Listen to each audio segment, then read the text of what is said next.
Update terbaru ranking FIFA untuk kawasan Asia Tenggara kembali menjadi perbincangan panas. Kawasan Asia Tenggara kembali menjadi sorotan publik sepak bola setelah FIFA merilis pembaruan peringkat dunia yang memicu berbagai reaksi dari kalangan penggemar, pelatih, hingga media olahraga. Perubahan posisi sejumlah tim nasional di Asia Tenggara menimbulkan perdebatan hangat, terutama terkait performa, konsistensi, dan program pembinaan masing-masing negara. Ranking FIFA memang bukan segalanya, namun tetap menjadi barometer penting dalam menilai sejauh mana perkembangan sebuah tim nasional di mata dunia. Dalam rilis terbaru bulan Juli 2025 ini, sejumlah tim Asia Tenggara mengalami lonjakan, sementara beberapa lainnya justru menukik tajam.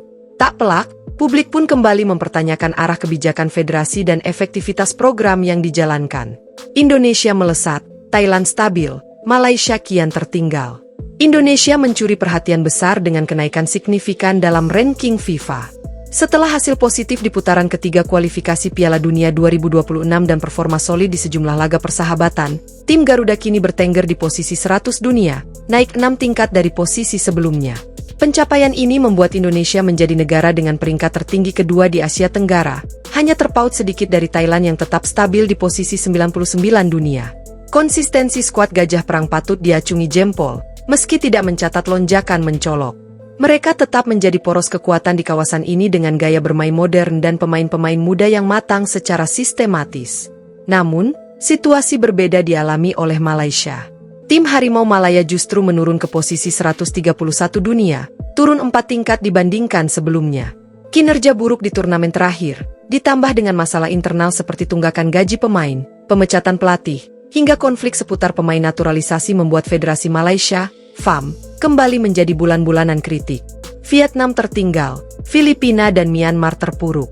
Vietnam yang sebelumnya sempat mencuri panggung Asia kini tampak merosot. Posisi mereka stagnan di 109 dunia, sama seperti Indonesia. Meski berhasil menahan imbang tim-tim kuat Asia, Vietnam tidak mampu mencatatkan kemenangan penting dalam laga kompetitif, sehingga peringkatnya tak banyak berubah. Sementara itu, Filipina dan Myanmar mengalami penurunan yang cukup signifikan. Filipina kini duduk di posisi 155 dunia, sedangkan Myanmar berada di 162. Keduanya dinilai gagal membangun generasi baru pasca ditinggal pemain-pemain senior. Minimnya kompetisi lokal yang kompetitif, serta tidak adanya rencana jangka panjang menjadi faktor utama keterpurukan ini. Laos, Kamboja, Brunei, dan Timor Leste jauh di bawah. 4 negara Asia Tenggara lainnya masih tertinggal jauh. Laos, 185, Kamboja, 189, Brunei, 197, dan Timor Leste, 203, masih berjuang untuk meningkatkan kualitas tim nasional mereka. Infrastruktur yang belum memadai serta minimnya pengalaman bertanding di level internasional membuat mereka sulit bersaing. Namun demikian, Brunei dan Kamboja belakangan mulai menunjukkan sinyal positif dengan membina generasi muda melalui liga-liga usia dini dan proyek kerjasama dengan negara luar. Ini bisa menjadi pondasi penting di masa depan, jika dikembangkan secara konsisten dan profesional. Respons netizen dan pengamat. Peringkat terbaru FIFA ini langsung memicu perbincangan luas di media sosial. Di Twitter dan Instagram, tagar seperti FIFA Indonesia naik dan Malaysia turun sempat menjadi tren. Banyak penggemar Indonesia yang menyambut gembira kenaikan peringkat, menyebutnya sebagai buah kerja keras dan kebangkitan generasi emas sepak bola Indonesia. Sebaliknya, di Malaysia, banyak warganet menyuarakan kekecewaan. Tagar FA Maut kembali digaungkan, menyindir manajemen federasi yang dinilai gagal membawa sepak bola nasional ke arah lebih baik. Menurut pengamat sepak bola Asia, Richard Wong, ranking FIFA bukan hanya mencerminkan hasil pertandingan, tapi juga mencerminkan arah pengelolaan tim nasional secara keseluruhan. Indonesia mulai menunjukkan konsistensi, Thailand tetap kuat, tapi Malaysia perlu melakukan reformasi besar jika tak ingin terus tertinggal.